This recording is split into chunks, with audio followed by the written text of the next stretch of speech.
emergency? Sandy Hook Elementary School, 12 Dickinson Drive. Okay, what's going on down there? I believe they're shooting at the front glass. Something's going on. I want you to take cover. Jen, get everybody you can going down there. It's still happening. 911, stay please. They're shooting at Sandy Hook Elementary School. I hear shooting outside. I'm coming to the classroom. Get on 10, make a left, go straight through the lighted bottom of the hill. You're going to see Dickerson on your right. State police emergency. Is this the shooting in Newtown? Yes, it is. Okay. Do you have anybody with you right now? Do you have any children with you? I have no children. I have 5 adults and one's been shot twice. One's been shot twice. Do you know how to administer first aid? No. Can you put pressure on her wounds? No. To stop? You can't? What's going on? Talk to me. He's fucking right outside the door. I don't want to move. Please, Jesus. Please, Jesus. Okay. Jesus. No, that's okay. Please, Jesus. Just try to stay calm, okay? All right? Please, Jesus. Okay. Please, Jesus. Please, Jesus. Okay. All right. You're going to be all right. My brother-in-law called me and said, well, what's going on? And I said, well, I can't talk to you now. I have to, there's some kids on my lawn. I don't know why they're there. I walked up to them, and they looked horrible. They looked horrible. They were out of breath.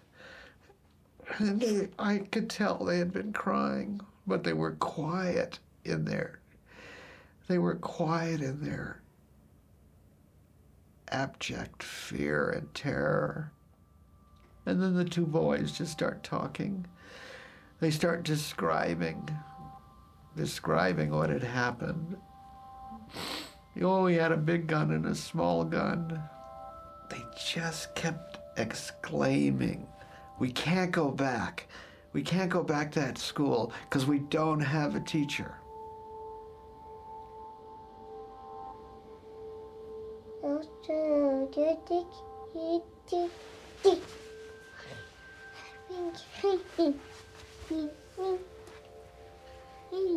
Mamnoon told me he heard toot, toot, toot, toot, toot, toot, toot, toot.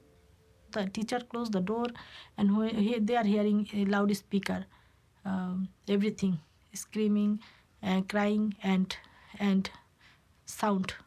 Then they asked, then teacher told a story. One fox came to the school and he killed some of his friends. Do you see anything or hear anything more? I keep hearing shooting. I keep hearing popping. Do you have your door barricaded? No, I'm on the floor. Okay. Is there a way that you lock the door? No, there's no lock here. The person's in the office.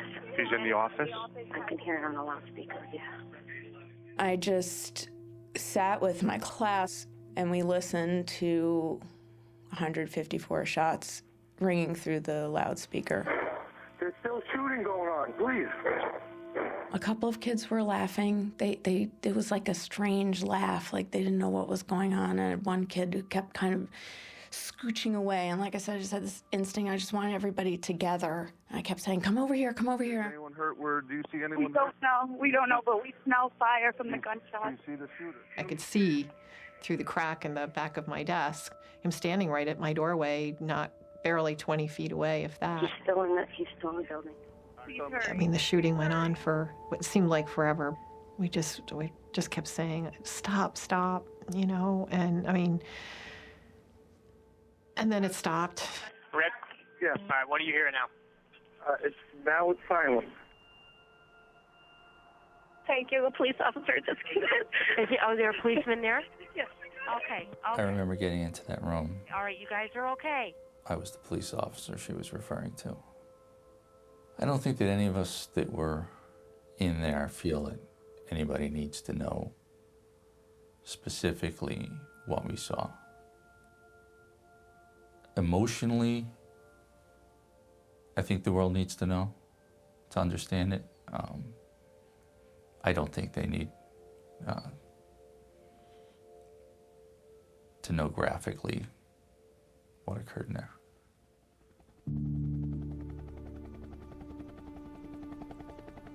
Call came at about 20 minutes before 10 this morning of a shooting It's believed there was one shooter, a male, who is now dead. And the reports we're getting from law enforcement is that of the 26 dead, most are children.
All right, it's 20 after 12. We just picked up Natalie early at school. Sweepy's getting all dressed and ready. We're gonna go pick up James, and then we're gonna go to Daniel's concert.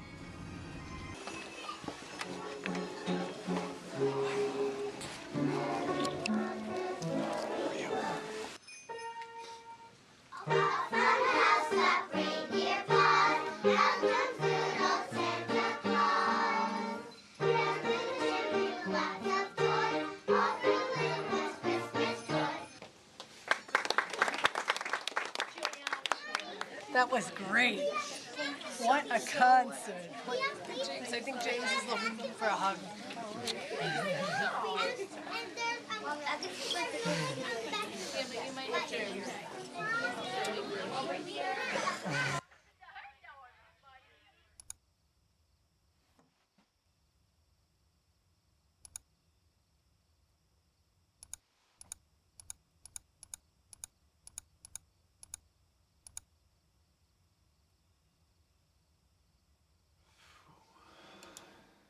I look at these pictures and it's like it's still then, you know, everything is the way it should be. Everything looks the way it should be.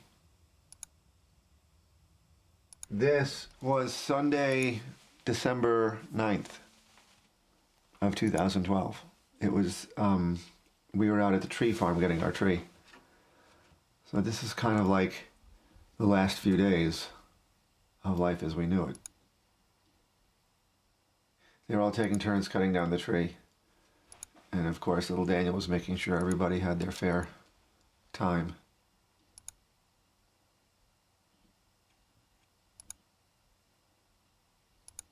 So the bus would come down to the corner, Daniel would wait here, and he would race. Mr. Wheeler would stop halfway down the block here and rev the engine, and Daniel would race him.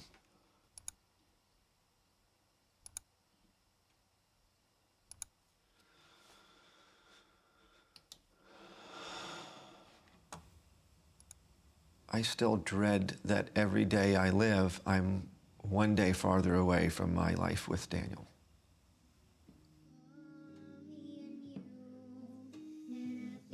I didn't want to take the clothes out of his drawer. I didn't want to touch anything. I wanted to leave everything just the way it was. So Jackie actually had her sisters while we were away one weekend clean out all the drawers. I still have little secrets stashed around.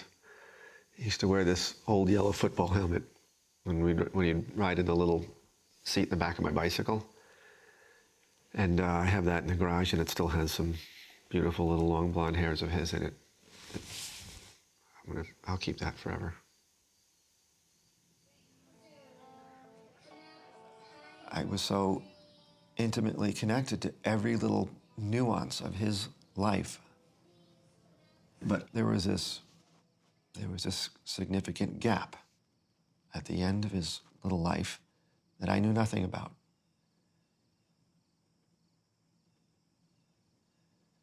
I have, and I still have, this need to know what he experienced. And I guess you can only try to imagine how unbelievably difficult and challenging that is. to try to interpret what your 7-year-old experienced as he was being murdered by a gunman in his first grade classroom.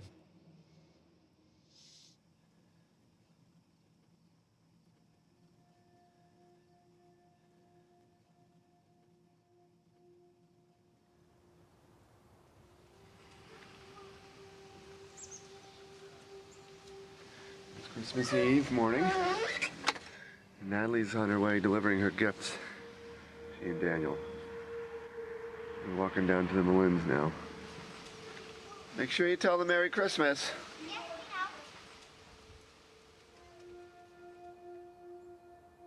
The Bardens and our kids were like interchangeable.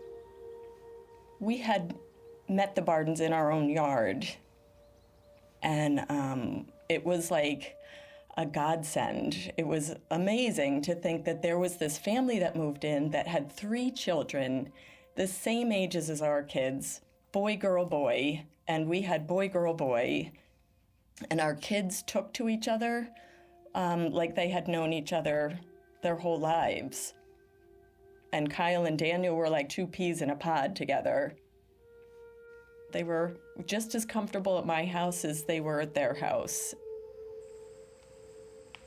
And Mark was my go-to because he was home mostly during the day.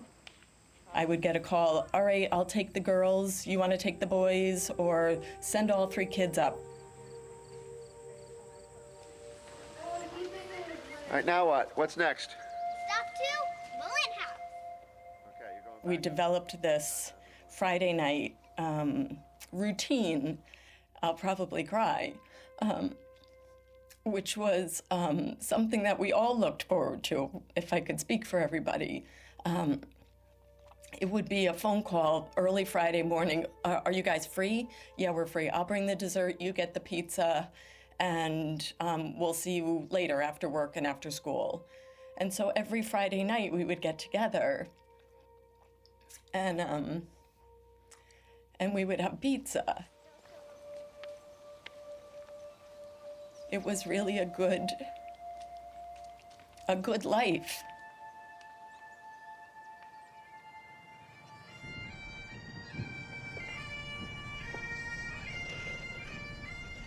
I have to say, Daniel's funeral was kind of a hazy memory out of a weird dream for me. But we did manage to attend quite a few of the other children's funerals and, you know, witnessed Father Bob saying funeral mass after funeral mass for 6-year-olds and 7-year-olds.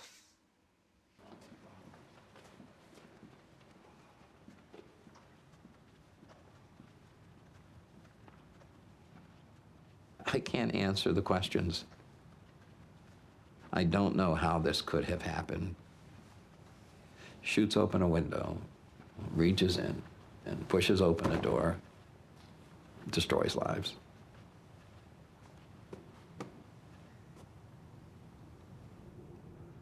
I don't think a community can ever be prepared, especially a small town, can ever be prepared for something like this. It's fearful. You know, it's really fearful that people's lives can be so disrupted so quickly, forever. There's no making up for this.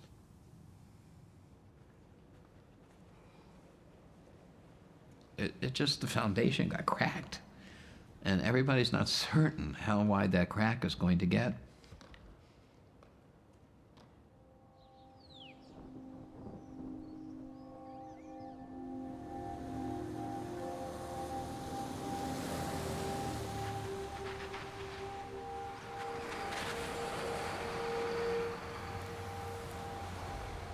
That day I was in physics class, and all of a sudden I remember my principal, Mr. Dumais, came on the loudspeaker and said, "Everybody must go into lockdown, this is not a drill."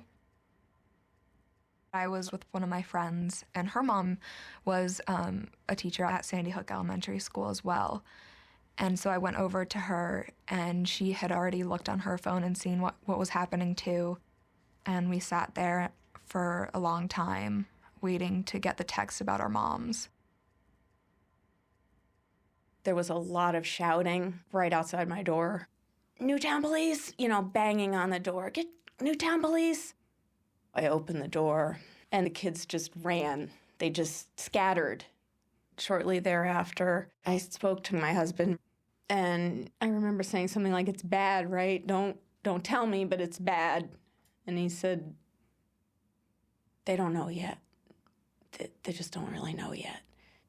And then the next time I talked to him, he was crying on the phone. He said, "It's really bad. There are a lot of kids dead." When we got in the car with my mom, she just said, "I love you and I'm okay." But a lot of people aren't. I think a lot of my friends aren't. Is there a day that I don't think about it? I don't think there's an hour or a couple hours I'm not thinking of something about it. When I went back to work, I know the first 2 days, I was not there. I was working. I wasn't there. How do you get through your days? The kids at the school, the laughing, smiling.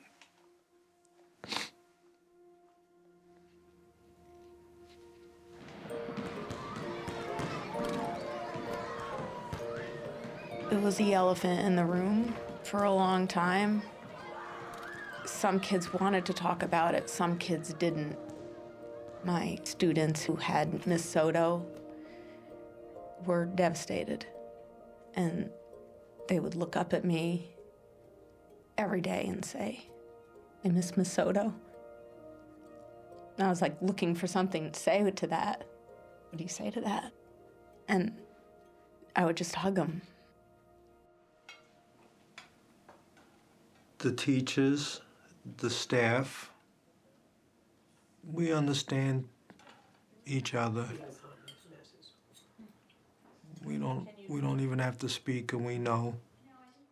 People came back to the school, and I felt like there's no way I can go back. There's no way I can put anything in order. You say, I wanted to be there for the kids, but I was able to be there because of the kids. Mm-hmm. And I would get up in the morning and go, "Oh my God, I don't want to go." But then I'd go, but if the kids can be there, how can I not be there? We were all still in shock. We had a spreadsheet for 26 wakes and funerals. That's crazy. 2 or 3 a day. Yep, I was calling. We really had to put aside the grieving, not just for the kids, but for the adults. I mean, how do you grieve for 26 people all at the same time? The story that I always think about is Dawn and Mary and their colleagues who were all together in a conference room meeting with a parent. And Dawn's immediate reaction to get up and go, running out in the hallway, charging like a bull, all 5 feet of her. I know from my conversations with her family that it was evident. They could tell afterwards by the way her body had taken the bullets that had killed her that she was lunging at him. And that just says exactly the kind of woman she was. To go after a guy like she was going to take him down who was, shooting his AR-15 at her. It was so surreal. It's still days I go, it really happened. This really happened. And I don't know if you guys feel the same way, but that is the new point in my life. Things either happened before 12/14 or after 12/14. But it's like, it's a very different life now. Is it ever gonna stop? I don't know.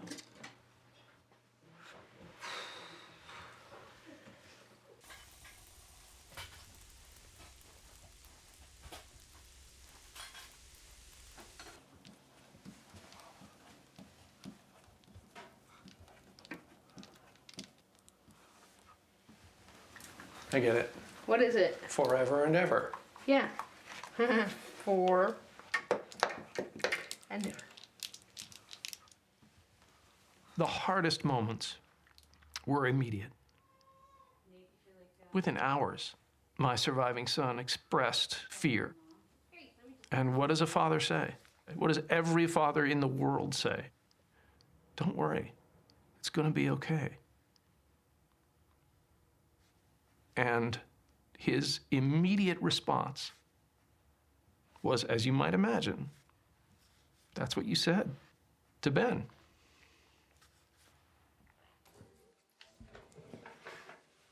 Ben. That's me. See that resemblance? That's Ben.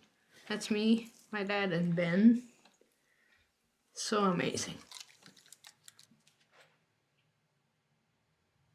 My brain says, well, I just want to keep talking about Ben. Can I keep talking about Ben? Right. I want to talk about Ben all the time because I want him to stay alive. Right.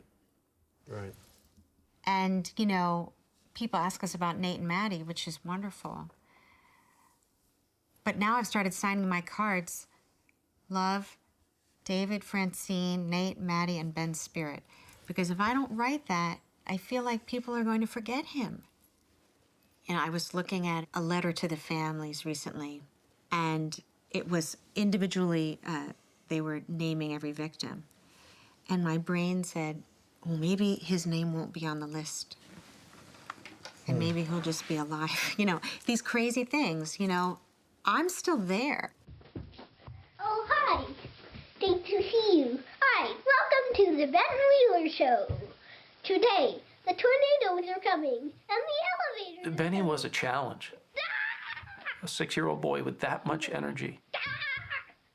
Dinner table was so hard because he was just all over the place. Oh, now you go and have some popsicles. Bye. Francine's uncle took this amazing picture of him when he was 3 or 4. It's up in the living room, and he's jumping into a puddle, and he's, you know, above the air. And her uncle titled it Flying Boy. And that's who he was. He was so rarely connected to the earth. He was just, nothing was ever moved fast enough for him. If he got 5 stickers in a row, he would get some kind of positive reinforcement. Look at this gentle body, no licking, no biting. Great table manners. Not so good. You know, the way everyone does, you mark your kid's height on the wall. This is Nate's here, and Benny's here, starting in January of '09, and then in November of 2012, he was here. And I don't remember exactly when Nate wrote this, but he came down here on his own, I think. It wasn't prompted in any way.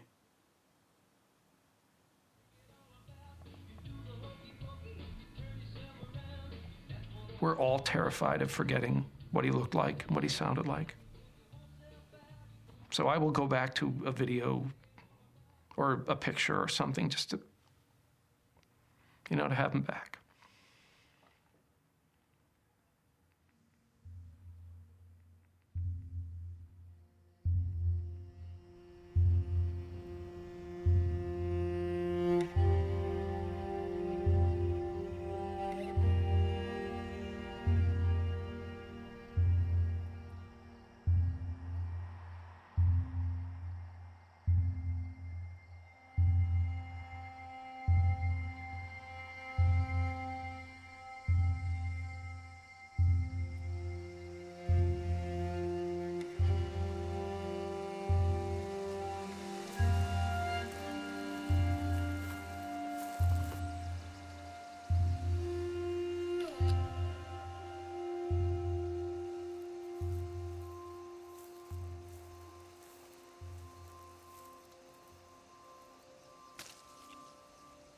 I have these memories, I have these pictures, I have hair and teeth, and yet you go through these crazy motions of like, am I just dreaming all of this?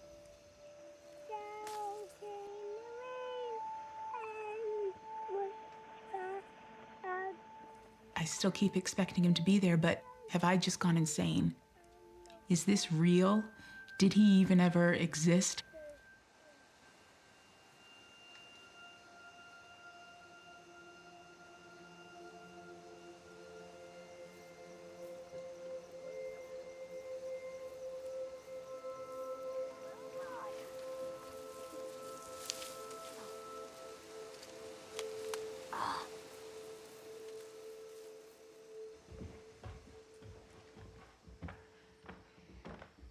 This is most of the stuff that's been, I don't even know how many thousands of letters and gifts and portraits. So many of them have never been opened because I just can't do that yet. I'm gonna be Waluigi. No, you're catching up. Sugar. Jake was in 3rd grade at the time of the shooting. He was at the school that day. He describes 12/14 as the day hell came to his school. He has gone through cycles of grief the same as any adult. And we went through a period where he didn't want to talk about Dylan. He didn't want us to mention his name. He wanted us to take down all the photos of Dylan in the house.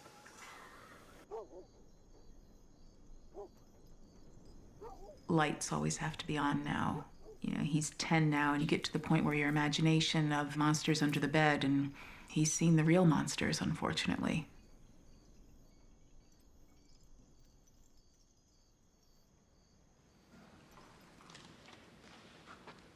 Good evening. We lost our son, Benjamin, the morning of December 14th, to an unstable, suicidal individual who had access to a weapon that has no place in a home. Right now, professionals in every area pertaining to this crime, from mental health to parenting to school safety, are unable to connect the necessary dots to prevent this from happening again. When I look at this event, I see these dominoes, each of them very specific, that had to line up that way that morning for things to happen the way they did here. And when I look at that, all I see are the spaces in between where somebody, somewhere along the way, could have stopped the next domino from falling. The liberty of any person to own a military-style assault weapon and a high-capacity magazine and keep them in their home is second to the right of my son to his life. His life. Let's honor the founding documents and get our priorities straight. Thank you.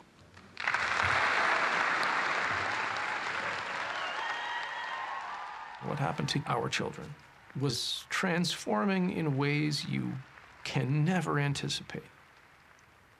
And there is an immediate human desire to just not to protect the rest of the world from having to go through this. My name is Lori Vayette. I am a volunteer EMT for Newtown Volunteer Ambulance Corps, and I staff every Friday. In the early morning of December 14th, we had no idea there was a shooting. It was never, we were staging.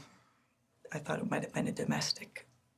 And a woman was given to us, and I was so happy to see her because she was injured, but not life-threatening at all. And I thought, okay, this is it. This is great. I mean, I saw all the police go in. I don't know exactly what's going on, but here's this patient who's gonna make it. This is good. We load her up.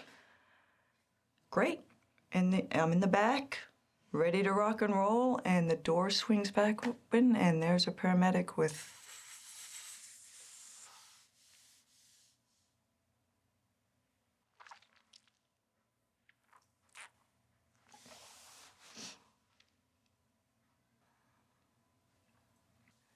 and that just changed everything. And then to know that that was just one of many was disgusting, was horrible.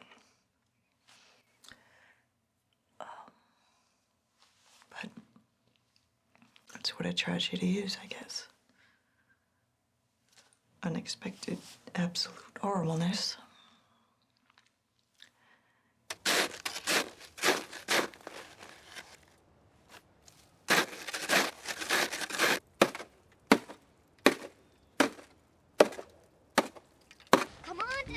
You don't want your coat?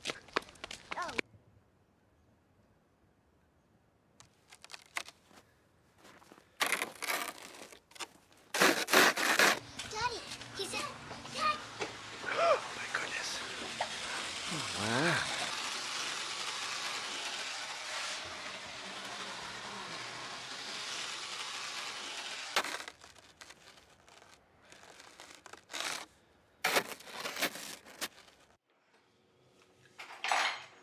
You're just coming home at 12:30, and then you're here until soccer. And then are you doing chords tonight, James? In the first year, we were alternating our meltdowns. Sometimes we'd melt down together, and then the kids would come to our aid.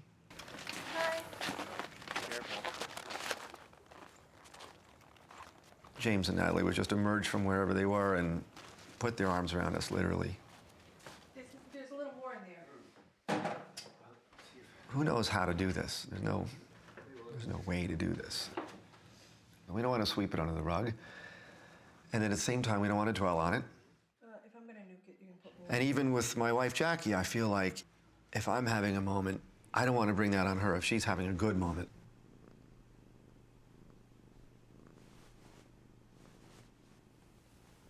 I didn't like seeing my parents like all upset, and they definitely like were upset a lot longer and a lot more than I was.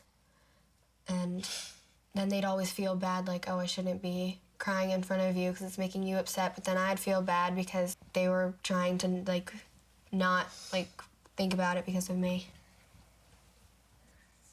I remember before Natalie came back, teacher said that she just wanted to be treated like nothing happened. So that's like what we all did. Mm-hmm. To me, Newtown was always just like this perfect, I mean, I love Newtown, so Yeah. it was always just like this perfect little town, and like everything is so safe and everything is so, I mean, everyone is so nice here. Yeah. I would never expect that somebody like that would be like just around the corner.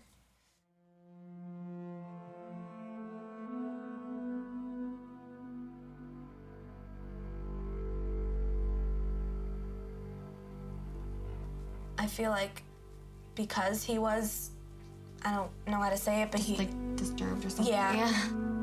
But I feel like she should have been more careful. And she let him do what he wanted. Yeah. And she had the guns in the house.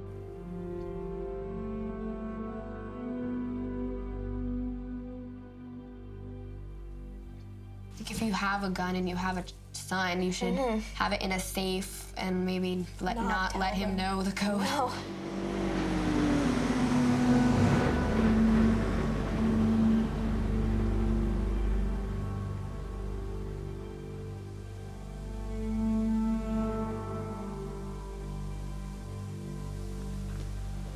So this was my driveway, and the shooter's house is kind of kitty corner to us over here.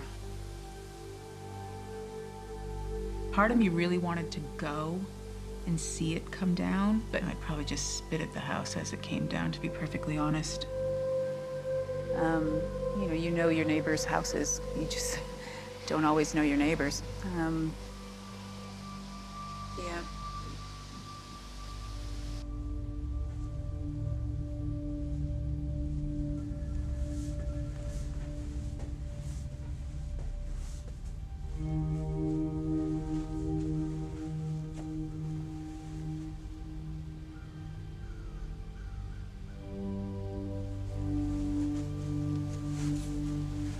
I'm always thinking about the shooter and his mother in particular. I'm certainly not into a space of forgiveness yet. Might never be. I don't know. If he had lived, if he hadn't committed suicide, I wouldn't forgive him at all. And I don't forgive his mother for giving him access to the weapons either. And after 12, 14, I used to have dreams about it. It's these crazy superhero dreams.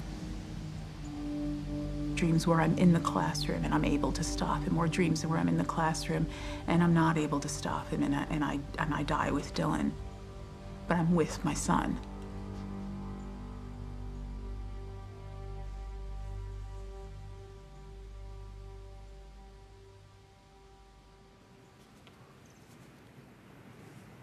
Dr. Begg, did you actually treat Sandy Hook victims? Yes, I was in the ER that day when the victims came in. Can you describe the kinds of wounds and the number of bullets in these small bodies? Most of the victims actually didn't come in, and we have such horrific injuries to little bodies. That's what happens. They don't even make it to the hospital. The coroner from the state of Connecticut, when he did his review, and this is public knowledge, stated that each body had 3 to 11 bullets. Okay. When a child has 3 to 11 bullets in them, and it's an assault type bullet that explodes inside the body, it doesn't go through a straight line. It goes in and then it opens up. That's not a survivable injury. This is a public health issue. 30,000 people a year die. Folks who have cancer and stroke and heart attack, there's a lot of research, but there's not the research. There's just anecdotes. On the day of Sandy Hook, but the data that's I knew that a lot of children had already been killed and may not be coming in. But I only let the staff know that there were a couple coming in, the ones that we knew, because about a third of the staff we had actively working were from Newtown, such as me, and many of them had children in the school systems at that time. And so, as it turns out, we ended up getting just a couple of the victims, and we tried our best. We tried our best, and we were unsuccessful. I'm not an activist, but I said to myself that day that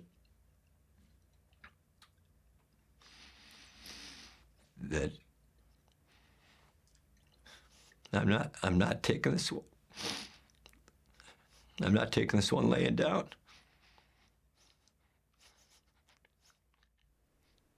As somebody who was so close to losing the person that I love most in my life, I knew that in honor of the people who I knew who died, a lot of the teachers who died, I knew them, I needed to do something. I went with my dad and about 100 others from Newtown, and we ended up leading this march of like 6,000 Americans. There's a picture of Sarah holding up a sign when she and her dad went to the March on Washington in January following the tragedy. And there's a little spark in her eye, but kind of a look of like, I'm not really sure what to get into, but this is big. 12 relatives of Sandy Hook victims caught a ride to Washington aboard Air Force One Monday night after the president came to their state to hail Connecticut's sweeping new gun laws. So Connecticut's shown the way.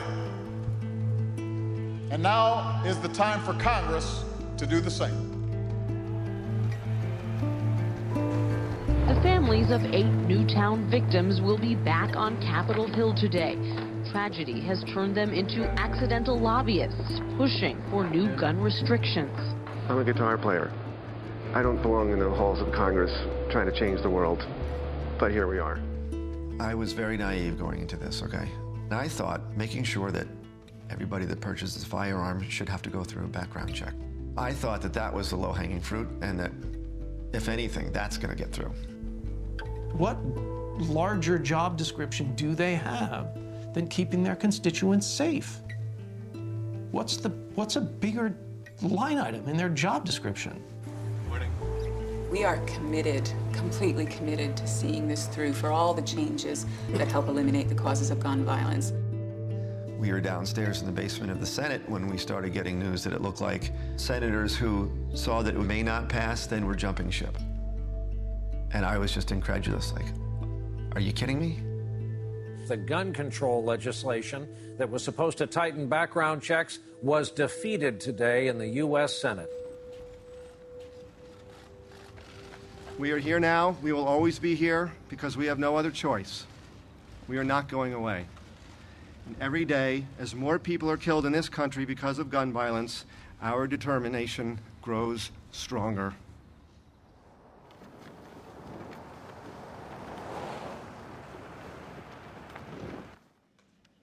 Let's click the link and see where it goes.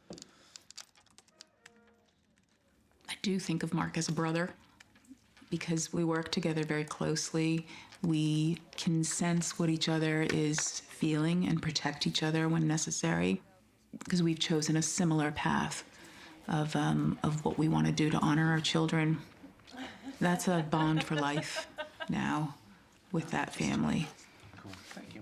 I will always have their back, and I believe that they'll always have mine as well.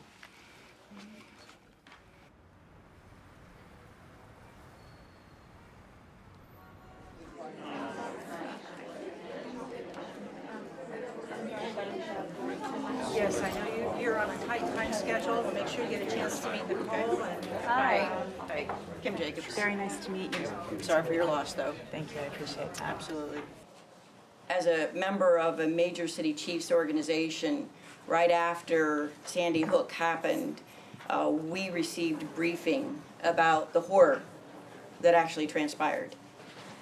We heard all the politicians talking about something's got to be done. And now the politicians have backed off, and guess what? It's not on the agenda anymore. So this was, this is my son, Dylan. This is when he was about 4 years old.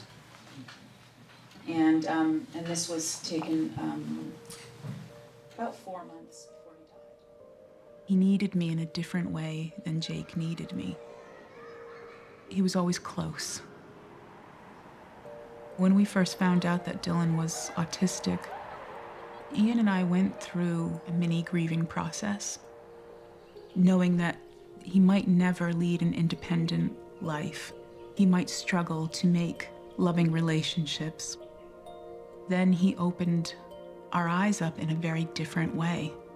The way he would look at things and make me stop and get down to his level and look at things with him. Colors are seen differently, sounds are heard differently, textures are felt differently.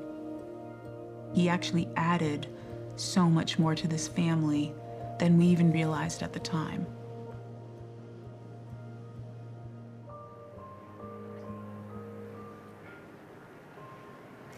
It kills me. Because I don't think people realize every day it's like taking my heart out and doing that all over again. And then at the end of the day, you just take all the tattered remains and shove it back in and wake up to do it again the next day. I'm so sorry to interrupt you. That's I'm okay, so glad Pastor we got Jenny. I always hate to take y'all to the deep places. No, I but appreciate I your knew that question. that's where you were going towards the end, so I'm so grateful that you were able to share that. I know Oh. that's hard. Channel 4 would like to talk with you a little bit Okay. more tonight. Yeah. I know if that's okay. Well said. Talk to me about your son, if you will. What do I need to know?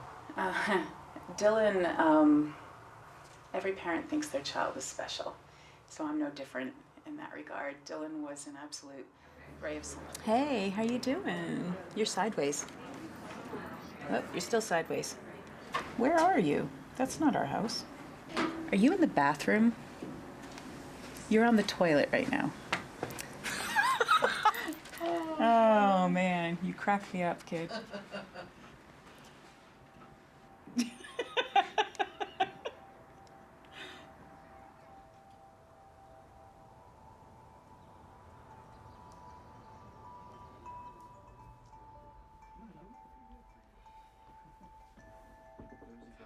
It never goes away. It just never really goes away. I mean, standing at the door of that school and seeing that broken glass, Hearing that crunching, I hear that still in my sleep. You know, Easter marks for us the hope that every springtime holds for us. It gives us that promise that there is new life. For too many hours and for too many days, we've been caught up in a very gray winter. And now the days grow longer. The darkness grows less. We're not going to let the darkness overwhelm us, but the darkness is there. It's still part of life. And, you know, you go in the parking lot when the parents are picking the kids up, you know, and you still see they're apprehensive. Is my child coming out? You know, nothing has happened. There's been no warning, but you can see in their faces, like, is my child's going to come out, right? You know, I mean, it's just, you see that still in this community.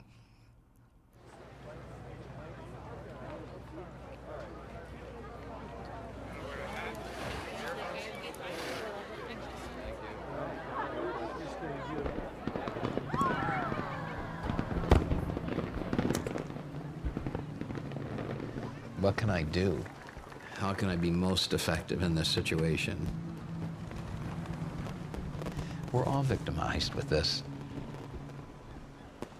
You go through the teachers that were shot, you go through the 12 children that escaped, you go through all the first responders, then you start realizing the whole community's been victimized. And where do we go, you know, to protect and preserve ourselves?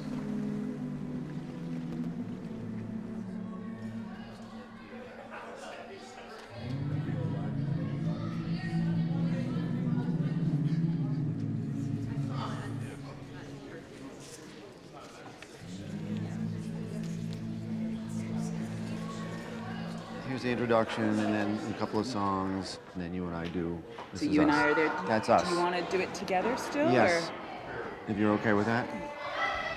I'll do whatever you want me to do.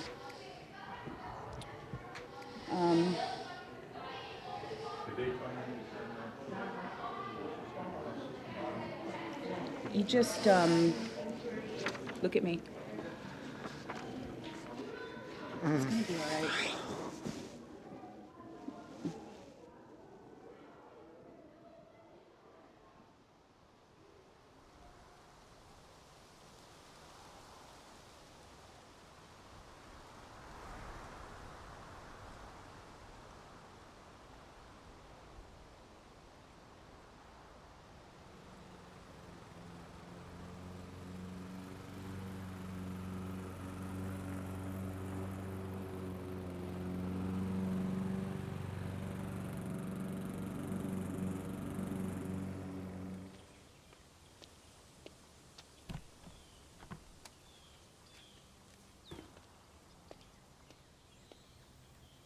Every day we would drive by their house, every day.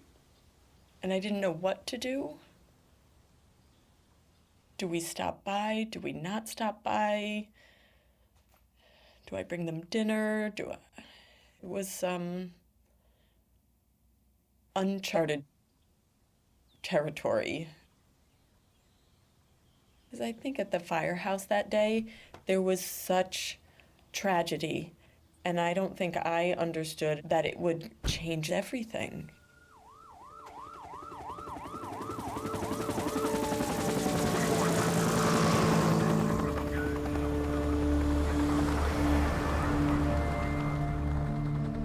There is a volunteer firehouse just adjacent to that school, and that is where teachers were told to take the children just as soon as they could. Are there families there who don't know where their children are? There are still families here who do not know where their children are, and they're not being told anything. You could feel it. You could feel the emergency in the air. You could feel panic. There was all this murmuring going on. The principal was shot. There's a couple of shooters. There's kids in a bathroom. There's a lot of little snippets of information, but hadn't heard anything about kids at that point. And then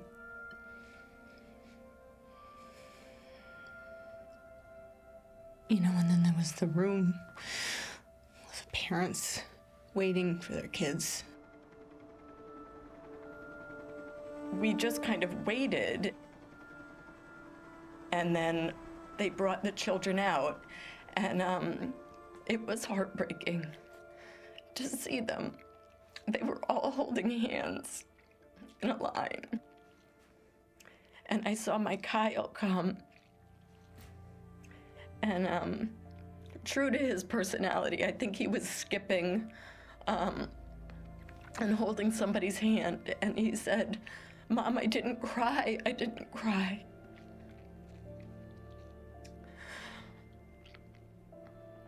And his teacher came behind, and she had a wild look on her face, and she said they heard it all. She said they heard it all. They heard the guns, they heard the screaming, but they heard it all.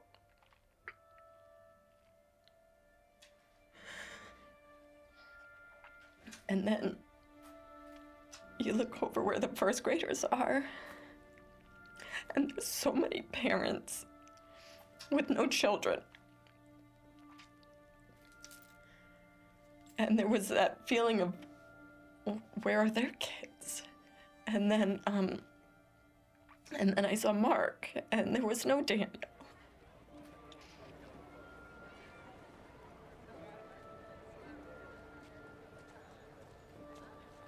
Then the governor came up and said, "We regret to let you know that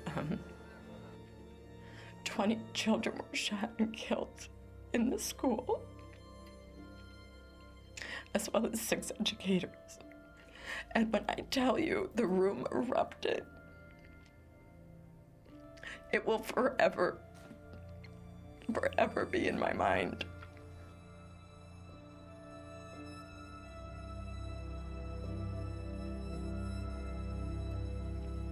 This guy walked into the school and he went left. Why did he go left? Kyle was on the right, the second door on the right. You know, why did he go this way and not that way? I don't know. It's not fair. None of this is fair.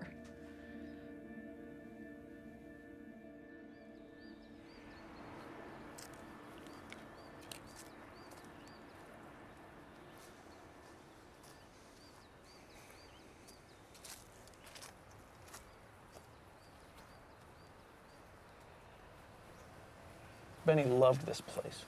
He loved Peter Rabbit's house. He loved to come here and play. And you can go inside and play around. It's a very beautiful playhouse.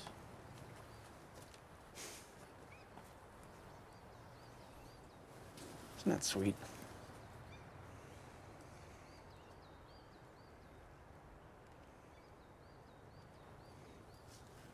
If you look at any catastrophic event, there are going to be places where if that person had turned left instead of right, events would not have unfolded the way they did. But that's life. That's the chaos of the universe.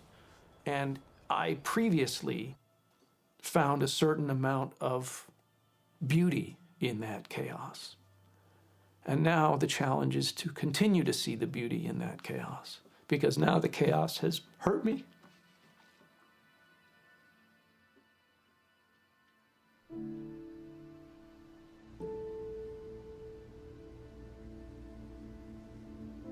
Demolition work has started at Sandy Hook Elementary School in Newtown, Connecticut. The school, of course, the site of that December 2012 mass shooting. For the first several months, I could not imagine why anyone in the world would want to go back into that school. And one morning, and it was literally one morning, I woke up and I had to go. I knew the school was going to be torn down. And I had to see it before it was gone forever.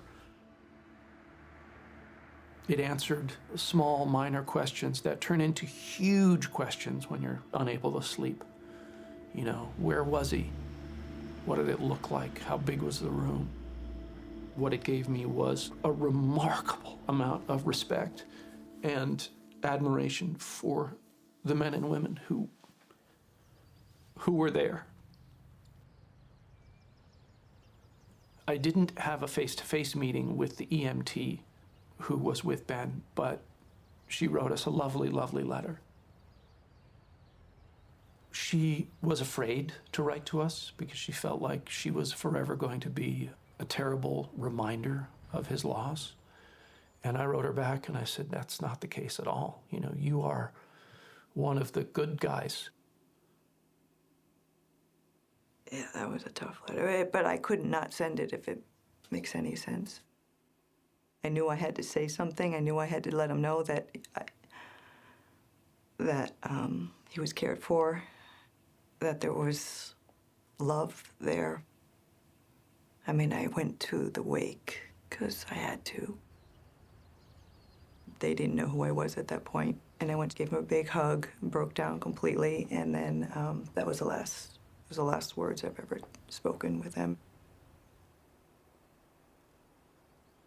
It's just awkward when you walk around town and you see the faces that you see maybe on TV of the parents, and it's just, you know, what's the social norm for that? What do you say?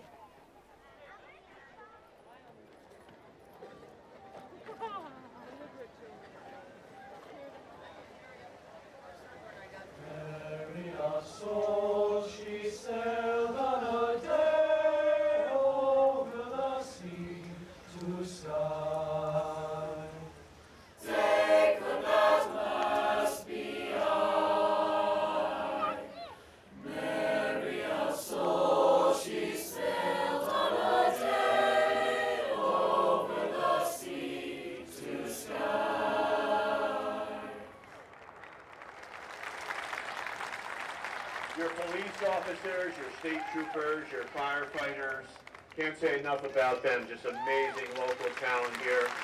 Thank you so much. Because of my role in there, some parents rightfully feel uncomfortable because it reminds them of things. Yes. Good. I'm glad to see it. It's good to see you You too. again. It's been a while. Yes. But I always recognize you when I see you. Things are all right? Yeah, we're doing okay. We'll be all right. You know, we're all in this together. Well, it's the worst thing in the world happened to you. You just can't give up on all the love. Absolutely. You know, you're a good man. I do remember coming upon Dylan. And the only thing that I remember very specifically about it was that his teacher's arm was around him. And as odd as it seemed, I got a little comfort in knowing that he wasn't alone.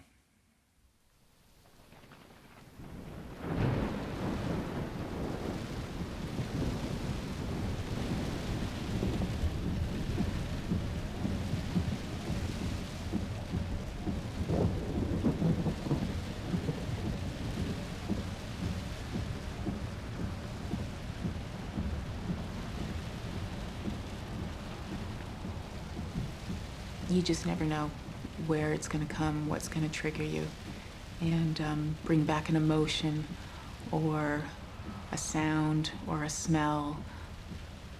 You never know at what point you're right back to day one.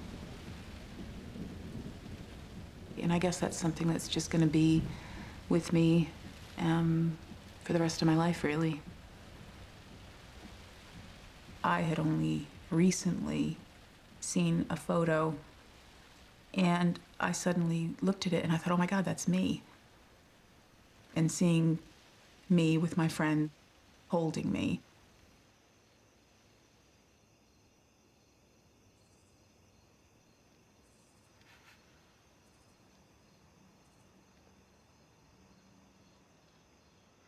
And she just held me for the longest time.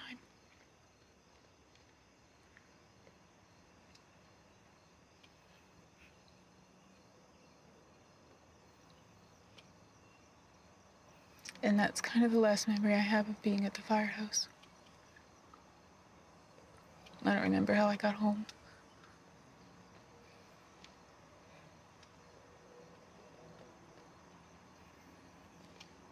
And even then, you know, the we stayed at our friend's house for a few days, and the cop who had to officially tell us that Dylan was dead, they took his photo. That's right, and a description of what he'd been wearing that day. And they came to the house at about 1:30 in the morning or some ridiculous hour to confirm to us that he was one of them. And even then I still thought something's gotta be wrong. This can't be.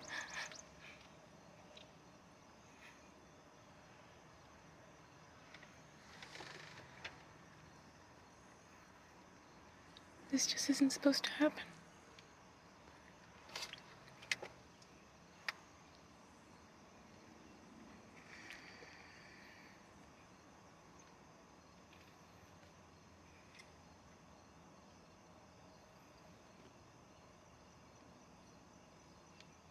And it's funny, I remember when I saw him in his casket on my birthday.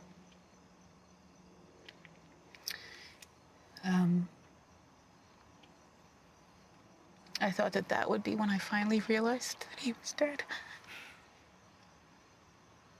And even then, I couldn't even really accept it because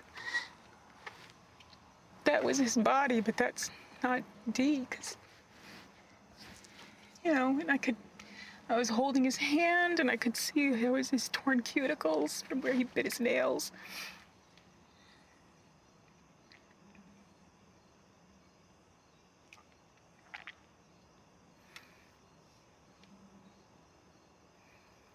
My son was full of life. So even then I couldn't. That's why I still just can't accept it.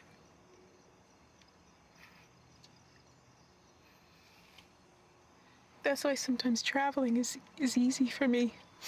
Because it's like I can imagine he's home. So when I come home from traveling, it's just...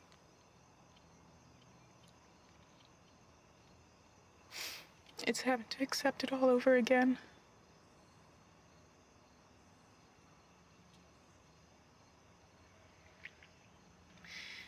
And I don't know how you're supposed to get over something like this.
You were saying that, you know, you struggle to know what to say.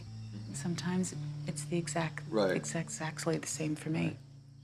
Because it is, what do you say? And how do you put people at ease? Right. And because we're all in this together. You know how many times I laid down in bed and just think of the unfairness of this whole thing. Now, I didn't know Dylan, and somehow in the back of my head, sometimes I feel like I missed out on something. Because he was 6 then, my son, and when I told him about Dylan, he got quiet, and he just looked at me and goes, he didn't talk much, but he was such a nice boy. Thanks. Because I don't really know what Dylan's classmates thought of him. Right. You know, because he didn't often talk to me about his classmates because he couldn't really articulate it Right. very well. And I know I've reached out to you and said that someday Yeah. I want to hear from you about your son's experience, because there's a need to know as much detail as I can about Dylan's last moments, but Right. I'm not ready for it. No, I understand that. I mean, when you think about it, you could read all the newspapers you want, but at the end of the day, there's only 11 kids that know what happened. We had made it our point to remember specifics about that day, so we have that information. Thanks. Whenever you guys are ready, we'd be, of course, willing to sit down and share what we know. Yeah. Not today. Please. Not today. Someday. Someday, I'd like to, but I'm not ready for it. He was a good boy.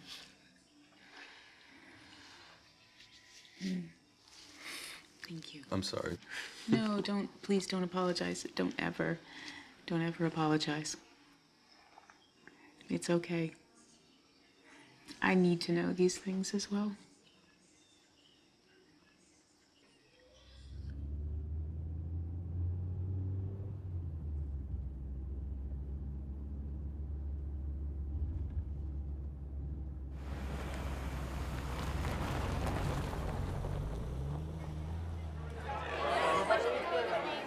How are you, my friend? Good to see you. Good to see you. Thank you for coming up. You want to grab this, Mark, so I can put my... Yeah.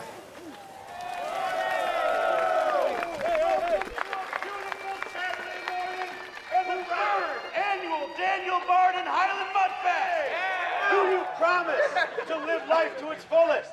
I do. Do you promise to cherish family and friends? I do. Do you promise to love, laugh, and enjoy this moment? I do.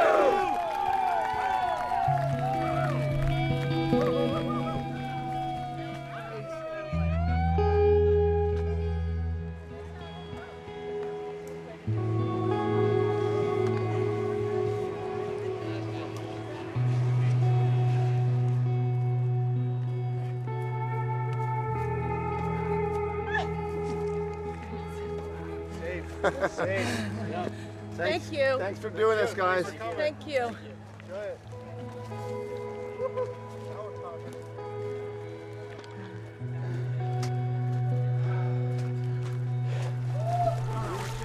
Hey, Kyle. Every day I look at Kyle and I think, thank God for miracles. Nice job. And I find myself having to take a breath before I talk about Kyle in front of them. Good, right? All good. Because I don't want to cause them any more pain.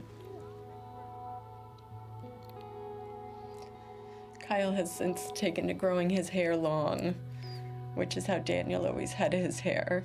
And Kyle's very attached to his hair. And I think that's some of his way of carrying Daniel with him.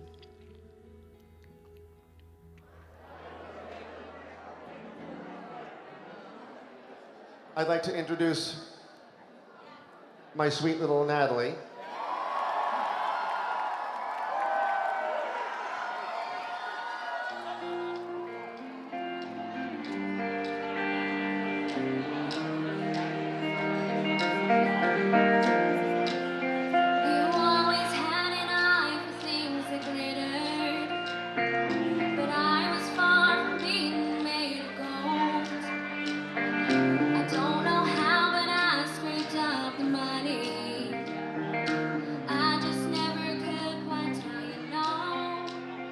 My parents were saying, like, write down things because we're not gonna have, like, memories of when we were really young, because I was, like, in 5th grade. So, like, I didn't want to forget things. Like, I didn't want to think about what happened, but I didn't want to forget my brother.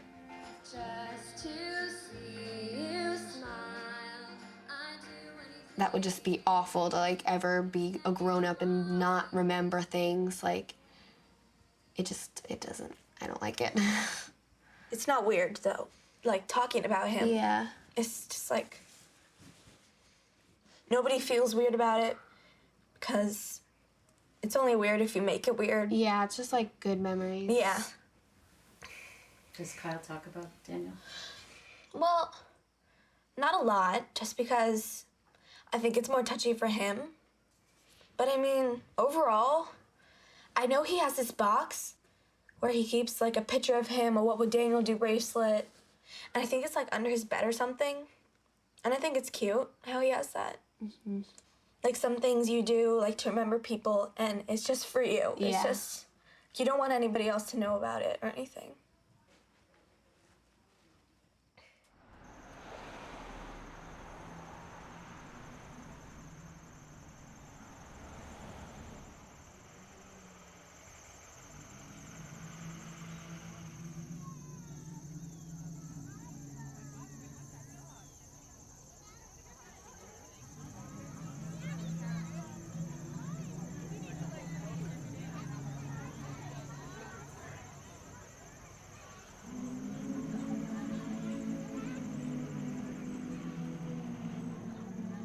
I keep telling myself, we did everything right. Every single parent who put their kid on the bus that morning did everything right. And those parents whose children survived and it bothers them and it hurts them, they also did everything right. And we have to hang on to that.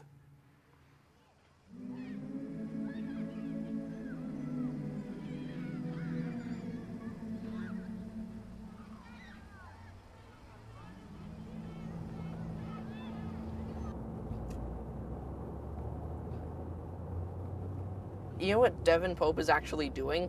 What? He's writing a fan fiction. Now, nobody in the troop likes Donald Trump. Keep this in mind, Dad. Okay. Nobody in the troop likes him. Okay. But Devin is writing a fan fiction Uh-huh. where he's a space emperor and he has to stop the evil. I remember my wife coming to me and saying, would you consider getting pregnant again? And I said, I cannot think about that right now. But a couple weeks later, I went back to her with my resounding yes. I thought it was a great idea. And the person I was thinking about wasn't me, and it wasn't my wife. It was our son, our surviving son. It was very important to us that he have another foundation to build on in his life. Nate's little bro.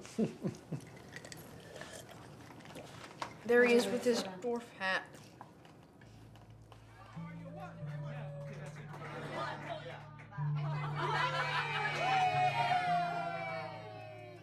You know, having his birthday on the party on the weekend for Maddie, you know, it was a hard day. When was the last time there was a first birthday in this house?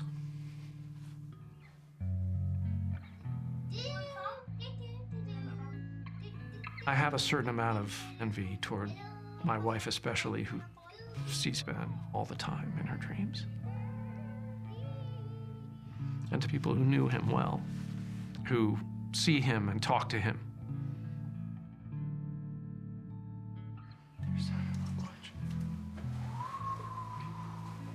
What was that? Can you get him? Look, here we go. Now they're gonna go the other way. Ready? There they go. Yeah, there we go. Yeah.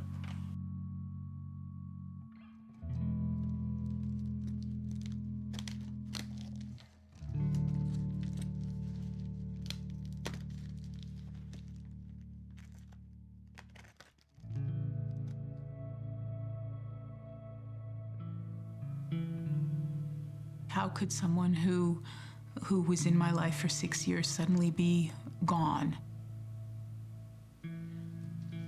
It's impossible to understand.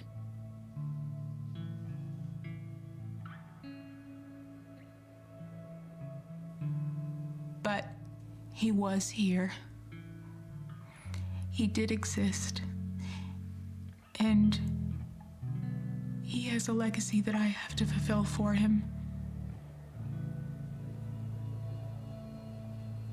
and that I will fulfill for him.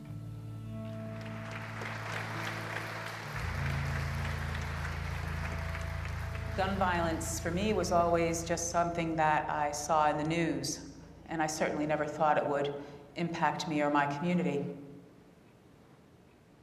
And then it did.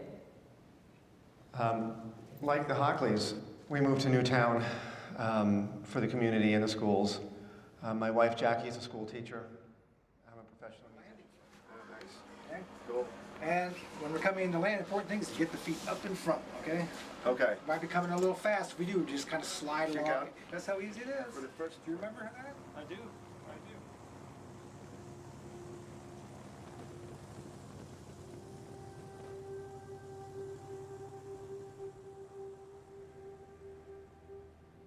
I don't want closure. I mean, how could I ever possibly say, okay, I'm over this now? I mean, there is no closure. I had my first dream, real vivid dream that this happened, but somehow he got out, he emerged, and he was okay.